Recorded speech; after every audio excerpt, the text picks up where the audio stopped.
prakteknya di salah satu area di kaki. Tapi Sekirim emang dong. belum fisioterapi lagi, masih Bayar. coba alternatif. Udah dah. Untuk kondisi kakinya sudah kata dokter sudah Sebenarnya kalau dari dokter mah harus fisioterapi ya kalau kaki gitu, dan tulang belakang kan gitu.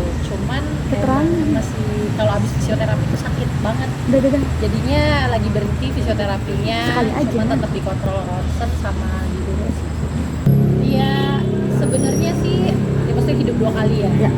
Iya, jadi dalam segala sesuatu yang udah ibaratnya pahit, gak enak gitu yang dilaluin, ya bisa diambil hal positifnya, bisa diambil hikmahnya gitu, untuk menginspirasi. Misalnya ya kan orang nggak perlu melakukan kesalahan yang sama, atau misalnya orang nggak perlu ibaratnya menyerah untuk menjalani hidup gitu kalau misalnya ada masalah.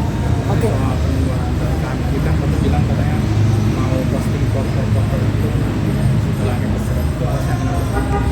Ya nggak apa-apa karena momennya memang momen anniversary, terus ada foto wedding juga, jadi ya udah nanti di-share. Oke, kali ini kemarin sudah peneguhan dan baptisan juga ya. Iya. Itu tanggal berapa sih Ya tepatnya? beberapa waktu kemarin lah. Oke, gimana? Akhirnya sudah lega, artinya ada pengukuhan ulang juga. Rasanya seperti apa kali ini? Sebenarnya kalau lega sih dari awal mengambil keputusan untuk buka lembaran baru itu udah lega ya gitu. Cuma ditambah dengan ya tambah diberkatin, kenapa enggak gitu ya sama Ibu Gembala dan pemerintah gitu. Ya makin bersyukur, makin happy lah. Ada nasihat apa dari Ibu Gembala dan pendeta sendiri kemarin saat peneguhan sendiri?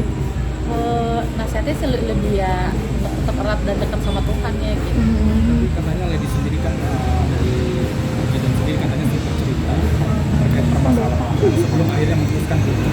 Itu benar nggak sih? Maksudnya gimana? Cerita perihal meminta rujuk untuk Randy lagi, meminta pendapat gitu untuk Gideon. Aku nggak minta ke Kak Gideon ya, kebetulan aku konselingnya sama Nanda, sama istrinya. Oh. Iya. Gitu sih.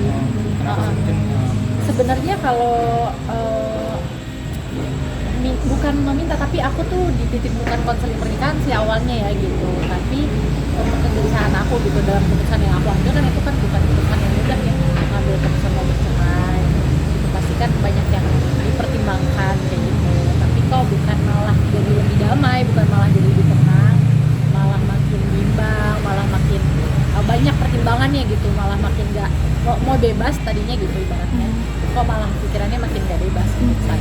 Kali ini ada pakem-pakem nggak sih artinya sekarang untuk berdua nih dari kalian berdua pasca kejadian kemarin apa yang tidak do and done yang Sebenarnya normal-normal aja sih, cuman ya kita lebih jadi lebih fokus satu sama lain gitu untuk saling perhatian, saling peduli, saling ingetin, lebih gitu aja sih gitu.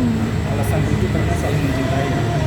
Iya, alasan rujuknya ya karena itu memang ada proses perjalanan rohani bersama Tuhan, udah diingetin berapa kali gitu kan ya. Sebagai manusia kenapa nggak taat aja sih, paling mudah kan itu ya, dan jadinya kan akhirnya lebih damai gitu, apalagi dari dirinya sendiri juga inisiatif dan rujuk kan gitu. jadi makin ini ya pelayanan sendiri di gereja jadi makin rajin Sebenarnya kali. kalau pelayanan itu dalam apapun kita bekerja juga itu melayani kan bentuknya gitu. Jadi tapi mungkin sekarang lebih dekat lagi untuk mencari, untuk ya menempatkan diri di circle yang lebih baik bang kayak gitu. Berarti sudah menghindari circle-circle yang lampau yang membuat mungkin Nggak menghindari juga sih, tapi puji Tuhan emang Tuhan menempatkan orang-orang baik gitu ya. Ya kan nggak semua kan kalau ada masalah kan nggak semua orang stay ya sama kita gitu, pasti ada yang pergi ya, ke filter sendiri sih gitu. Tapi puji Tuhan ya, Tuhan jaga yang positif Tuhan kasih gitu sih.